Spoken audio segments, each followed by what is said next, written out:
Hello everyone, मैं सविता आप सभी का स्वागत करती हूँ यूट्यूब के इस चैनल में।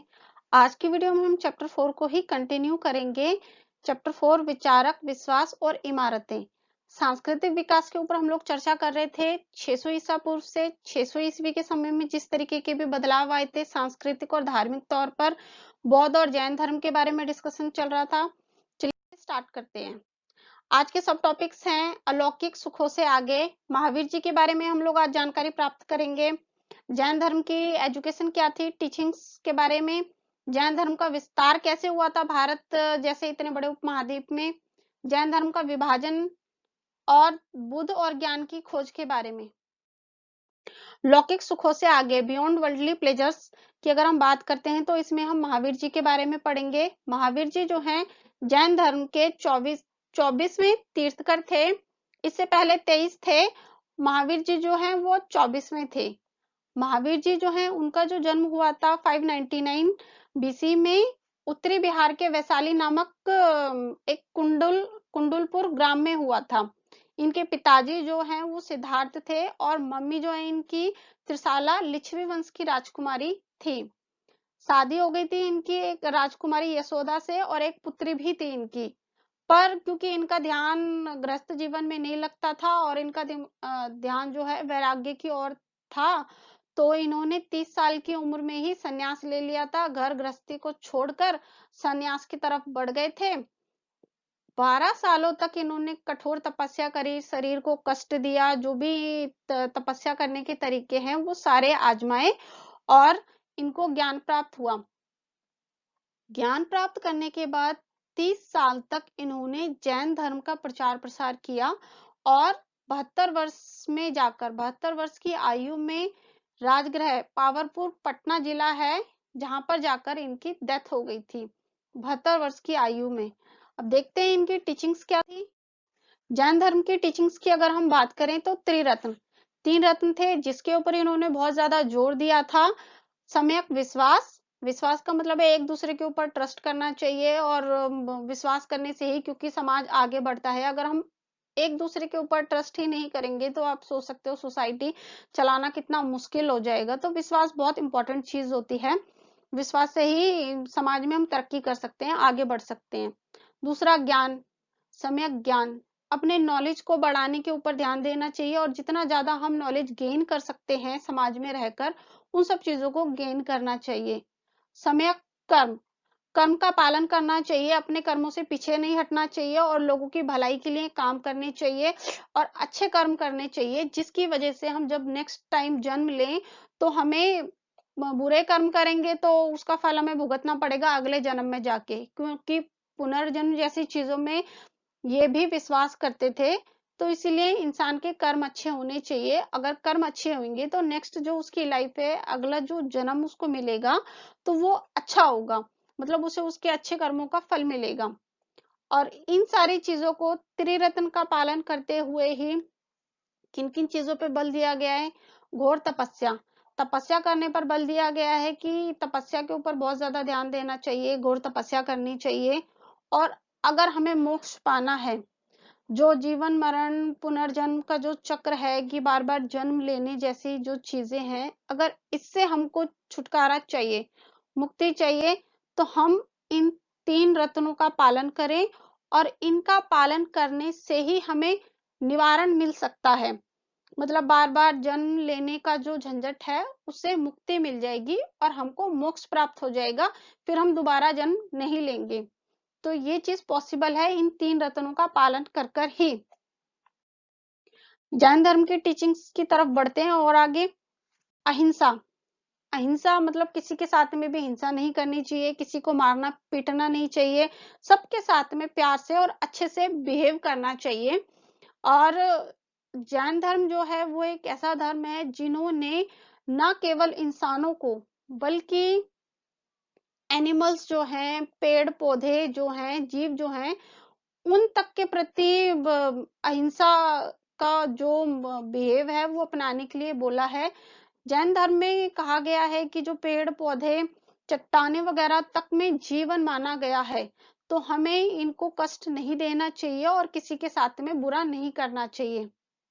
नेक्स्ट है सत्य, हमें हमेशा सच बोलना चाहिए, सच के रास्ते पर ही चलना चाहिए, झूठ नहीं बोलना चाहिए, चोरी नहीं करनी चाहिए, एक दूसरे के साथ में मिलकर कोऑपरेट करके काम करना चाहिए, अहिंसा का पालन करना चाहिए, सच बोलना चाहिए। चोरी चकारी जैसे जो चीजें हैं वो बुरे कर्मों में आती हैं। अगर बुरे कर्म करेंगे हम लोग तो उसका नेक्स्ट जन्म में हमें फल भुगतना पड़ेगा। तो हमें चोरी चकारी जैसे गलत कामों की तरफ ध्यान नहीं देना चाहिए और अच्छे कर्म करने चाहिए, ताकि हम अगले जन्म में अच्छा उस कर्मों का फल हमें मिले। अपरिग्रह, मोह माया से मुक्ति। समाज में रहकर हमें भोग विलास जैसी चीजें, मोह माया जो है, जैसे कि आजकल है ना, बड़ी गाड़ी चाहिए, बड़ा घर चाहिए, जितने भी सुख सुविधाएं हैं हमारे पास, वो सारी चीजें हमारे पास होनी चाहिए और हम उन चीजों के लिए कोशिश करने में लगे रहते हैं और कहीं ना कहीं लाइफ को जीना जो है वो भूल जाते हैं। तो इसी चीज के बारे में जैन धर्म के अंदर बोला गया है कि मोह माया जैसी चीजों से छुटकारा लो और अच्छी लाइफ के ऊपर फोकस करो, सिंपल सादा जीवन जीना चाहिए। इसके अलावा गृहस्थ व्यक्ति जो है, जो उसके लिए इन 5 व्रतों में ढील दी गई है कि वो जो है, क्योंकि लाइफ सेटल हो चुकी है, शादी हो चुकी है, बच्चे हो चुके हैं, सबकी तरफ ध्यान देना भी जरूरी है। तो उन लोगों के लिए थोड़ी सी ढील दी गई है, कठोर तपस्या करना हो गया जैसे, और अपरिग्रह, मोह माया से छुटकारा, इन सारी चीजों में थोड़ी सी ढील शादीशुदा व्यक्ति के लिए दे दी गई है। दूसरा है पुनर्जन्म, मोक्ष, कर्म पर विश्वास। जन्म, मोक्ष, कर्म जैसी चीजों में जैन धर्म में भी विश्वास किया जाता था कि अगर आज इस जन्म में हम बुरे कर्म करेंगे तो नेक्स्ट जन्म में हमें इसका फल भुगतना पड़ेगा। ठीक है, पुनर्जन्म में ये भी विश्वास करते थे कि इसके बाद भी इंसान का जन्म होगा, एक लाइफ के बाद दूसरी लाइफ, तीसरी लाइफ, चौथी लाइफ, और इससे छुटकारा अगर पाना है तो मोक्ष पाना है, तो इन सारी चीजों का, त्रिरत्न जो है, इन सब का पालन करना चाहिए। तपस्या और उपवास, बिना मोक्ष नहीं। जो तपस्या है उसके ऊपर ध्यान देना चाहिए, उपवास करने चाहिए, ज्यादा से ज्यादा तपस्या करनी चाहिए, तभी हमें मोक्ष मिल सकता है, वरना हमें मोक्ष नहीं मिलेगा। ईश्वर में विश्वास नहीं। जैन धर्म के जो लोग थे, जो अनुयायी थे, वो ईश्वर में विश्वास नहीं करते थे, ईश्वर के अस्तित्व को लेकर ये मौन, जाति प्रथा में अविश्वास। जैसे कि मैंने अभी आपको पिछली वीडियो में बताया था, वैदिक धर्म के अंदर, वैदिक धर्म जब चल रहा था उस समय में 4 वर्णों में डिवीजन हो चुका था सोसाइटी का, और जाति प्रथा जैसी जो चीजें हैं, जो निचली जातियां हैं, उनके साथ में बहुत बुरा व्यवहार किया जाता था। जबकि जैन धर्म और इवन बौद्ध धर्म में, इन धर्मों के अंदर जाति प्रथा का विरोध किया गया है, सबको इक्वल माना गया है और सबके साथ में अच्छा व्यवहार किया जाना चाहिए, इस चीज के ऊपर बल दिया गया है। यज्ञ कर्मकांड का विरोध, बौद्ध धर्म की तरह ही जैन धर्म के अंदर भी यज्ञ कर्मकांड जैसी चीजों के ऊपर पैसा वेस्ट करना और या इन चीजों, आडंबरों को मानना का विरोध किया गया है कि यज्ञ वगैरह जो किए जाते हैं इतना ज्यादा कि किसी भी रीजन से पुत्र पाना या फसल अच्छी हो जाए हमारी, राजा महाराज जो है वो समर्थन जुटाने के लिए करते हैं, जो जमींदार हैं अच्छा पैसा कमाने के लिए करते हैं, जिस भी रीजन से यज्ञ किए जाते हैं, इन सब चीजों का विरोध किया गया है, क्योंकि इससे सोसाइटी कहीं ना कहीं कुछ लोगों के लिए, ज्यादातर क्योंकि उस समय में गरीब वर्ग जो था वो ज्यादातर था, तो उन लोगों के लिए प्रॉब्लम क्रिएट हो रही थी, उन लोगों को परेशानी हो रही थी इन सारी चीजों से। तो इस समय में यज्ञ कर्मकांड जैसी चीजों का विरोध किया गया था। जैन धर्म का जो है विस्तार, द स्प्रेड ऑफ जैनिज्म की अगर हम बात करते हैं तो भारत के बहुत सारे, ऑलमोस्ट सारे हिस्सों में ही जैन धर्म जो है वो फैला था और लोगों ने इस धर्म को अपनाया था। क्षेत्रीय भाषा, प्राकृत, संस्कृत, तमिल में साहित्य सृजन।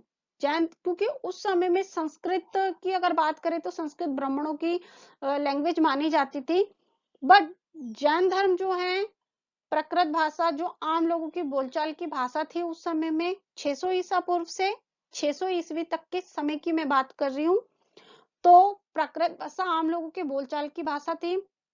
संस्कृत जो है वो पढ़े लिखे लोगों की लैंग्वेज कही जाती थी, और तमिल जो है वो रीजनल, बहुत सारी रीजनल लैंग्वेजेस में भी जैन धर्म के जो ग्रंथ हैं वो लिखे गए हैं, अनुवाद किया गया है लोगों के पढ़ने लिखने के लिए। नेक्स्ट बात करते हैं जैन ग्रंथों की पांडुलिपियां। आज के समय में भी जो है जैन ग्रंथ हैं, उनकी पांडुलिपियां, जैन धर्म का जो साहित्य है वो अभी भी मंदिरों में सुरक्षित है। जैन धार्मिक परंपराओं से जुड़ी मूर्तियां भारत के कई हिस्से, भारतीय उपमहाद्वीप जो है उसके काफी सारे हिस्सों में, नॉर्थ साउथ ईस्ट वेस्ट कहीं पे भी देख लो, वहां पर बहुत ज्यादा मात्रा में जैन धर्म की मूर्तियां मिली हैं। तो इस तरीके से जैन धर्म जो है वो किसी एक पर्टिकुलर, किसी एक पार्ट में ना फैलकर भारत के, वो पूरा भारत में फैला था जैन धर्म। आगे बढ़ते हैं। एंड होते होते एक टाइम ऐसा भी आया जब जैन धर्म जो है उसका डिवीजन हो गया था दो पार्ट में, श्वेतांबर और दिगंबर। श्वेतांबर की अगर हम बात करें तो स्थलबाहु और उनके अनुयायी जो हैं वो श्वेतांबर कहलाते थे। व्हाइट कपड़े पहनते थे ये लोग। और एक टाइम पे जब जैन धर्म महावीर जी जो हैं उनकी डेथ के बाद एक टाइम ऐसा आया जब इन जो थिंकर्स होते थे इनको भी भगवान की तरीके से दर्जा, मतलब भगवान को लेकर तो मौन ही है एक तरीके से, पर इनको भी श्रद्धा का, विश्वास का दर्जा दिया जाने लगा और इन थिंकर्स की भी पूजा पाठ की जाने लगी थी। उसके बाद दिगंबर की अगर हम बात करते हैं तो भद्रबाहु व उनके अनुयायी जो हैं वो दक्षिणी जैनी कहलाए। नेक्स्ट अब हम आ जाते हैं बौद्ध धर्म के बारे में। बुद्ध जी जो थे उन्होंने बौद्ध धर्म को स्टार्ट किया था। बुद्ध जी को जब ज्ञान प्राप्त हो गया था तो वो तथागत कहलाए और वहीं से बौद्ध धर्म की स्टार्टिंग हुई थी। बौद्ध धर्म के आरंभिक जीवन के बारे में बात कर लेते हैं बुद्ध जी के। इनका जन्म जो है वो 563 ईसा पूर्व में कापिलवस्तु के लुम्बिनी, जो कि अभी नेपाल में है ये जगह, लुम्बिनी जो है वो नेपाल का हिस्सा है, तो वहां पे नेपाल में इनका जन्म हुआ था। और इनके बचपन का नाम जो था सिद्धार्थ था। अच्छे खासे पैसे वाले परिवार से, कुलीन परिवार से ये संबंध रखते थे। इनके पिताजी शुद्धोदन कापिलवस्तु शाक्य गण के राजा थे। और इनकी मदर जो है वो बचपन में इनकी डेथ हो गई थी। तो इनका जो पालन पोषण जो है महात्मा बुद्ध जी का, वो इनकी मौसी जी ने, प्रजापति गौतमी, उन्होंने किया था। कम उम्र में ही महात्मा बुद्ध जी जो हैं, जब महात्मा बुद्ध जी को ज्ञान प्राप्त हो चुका था उसके बाद ही तथागत कहलाए। तब उनका नाम गौतम बुद्ध पड़ा था। उससे पहले इनको सिद्धार्थ बोला जाता था बचपन का नाम। ज्ञान मिल जाने के बाद, ज्ञान प्राप्त हो गया तो ये तो वो गौतम बुद्ध कहलाए। अब इनकी जो शादी थी वो बहुत ही कम उम्र में कर दी गई थी राजकुमारी यशोधरा से। और इनको एक बेटा भी हुआ था राहुल, जिसका नाम था। बट महात्मा बुद्ध जी जो हैं उनका शुरू से ही जो ध्यान है आध्यात्मिक चिंतन की ओर बहुत ज्यादा झुकाव था। और इनकी लाइफ में बहुत सारी ऐसी घटनाएं भी हो चुकी थी जिसकी वजह से इनका ध्यान जो है वो संसारिक जीवन से हट गया था। गृहस्थ जीवन, गृहस्थी, फैमिली को देखना जैसी चीजों में इनका ध्यान नहीं लगता था। एक तो था कि एक शव यात्रा इन्होंने देख ली थी कम उम्र में, तो उसकी वजह से इनका ध्यान जो है संसार से हटने लगा था। और दूसरा जो है एक बुजुर्ग स्त्री थी जिनका बेटा मर गया था। और बहुत सारे कुछ ऐसे इंसिडेंट हुए थे जिसकी वजह से इनका जो ध्यान है वो संसारिक जीवन, संसार से हटकर वैराग्य की ओर होने लगा। और ये इन सब चीजों से छुटकारा चाहते थे। तो इसलिए 29 वर्ष की आयु में ही गौतम बुद्ध जी ने अपने घर को छोड़ दिया और संन्यास पाने के लिए, तपस्या करने के लिए, सत्य की खोज के लिए इन्होंने तपस्या करना स्टार्ट कर दिया था। तपस्या और ज्ञान की प्राप्ति की अगर हम बात करें तो 6 साल लगे थे। 6 साल कठोर तपस्या करने के बाद गौतम बुद्ध जी को जो है वो ज्ञान प्राप्त हुआ था। 6 साल की कठोर तपस्या के बाद कई बार अपने शरीर को इतना ज्यादा इन्होंने कष्ट दिया था, इतना ज्यादा अपने आप को टॉर्चर किया था, जिसकी वजह से ये मरते मरते भी बचे थे। फिर बाद में इन्होंने डिसाइड किया कि इस तरीके के चीजों से ज्ञान प्राप्त नहीं किया जा सकता, तो साधना, ध्यान लगाने जैसी चीजों के थ्रू इन्होंने ज्ञान प्राप्त करने पर बल दिया। ज्ञान प्राप्ति के बाद, जैसे कि मैंने अभी बोला था, बार बार हम गौतम बुद्ध वर्ड का, शब्द का इस्तेमाल कर रहे हैं। पहले नाम सिद्धार्थ था, अब हम ज्ञान प्राप्त करने के बाद गौतम बुद्ध कहलाए, तथागत बने। तो गौतम बुद्ध जी जो हैं उनको ज्ञान प्राप्त 6 साल की कठोर तपस्या के बाद हुआ था। और ये घटना जो है, इनके ज्ञान प्राप्ति की जो घटना है, वो धर्म चक्र प्रवर्तन कहलाई। बुद्ध ने जब ज्ञान प्राप्त कर लिया तो धीरे धीरे समाज के बारे में, संसार के बारे में अपनी सोच तर्क वितर्क करते थे। तो बहुत सारे लोग जो थे इनके शिष्य बनने लगे थे। पहले स्टार्टिंग में जो पुरुष हैं वही इनके शिष्य बनते थे, पर धीरे धीरे धीरे जो है स्त्रियां भी इनकी शिष्य बनने लगी। सबसे पहली जो थी गौतमी पुत्र प्रजापति जो है इनकी मौसी जी, गौतम बुद्ध की मौसी जो थी वो इनकी शिष्या बनी थी। और गौतम बुद्ध जी ने जो है संघ का निर्माण किया था, जहाँ पे स्त्री पुरुष दोनों ही रहते थे और उनको अपने गृहस्थ जीवन को त्यागना पड़ता था अगर वो बौद्ध धर्म के अनुयायी बन रहे हैं और संघ में रहना चाहते हैं। तो बुद्ध ने सर्वाधिक उपदेश जो हैं वो कौशल, श्रावस्ती, मगध जैसी जगह में दिए थे। और 80 साल की उम्र में कुशीनगर में इनका देहांत हो गया था। आज की वीडियो जो है यहीं समाप्त होती है। गौतम बुद्ध जी की टीचिंग के बारे में जो है हम लोग नेक्स्ट वीडियो में पढ़ेंगे। तो इस वीडियो को अगर अच्छी लगे तो लाइक कीजिए, सब्सक्राइब कीजिए, कमेंट भी कीजिए। पिछले पार्ट जो हैं उनकी वीडियो डिस्क्रिप्शन बॉक्स में मैं डाल दूंगी। Thank you.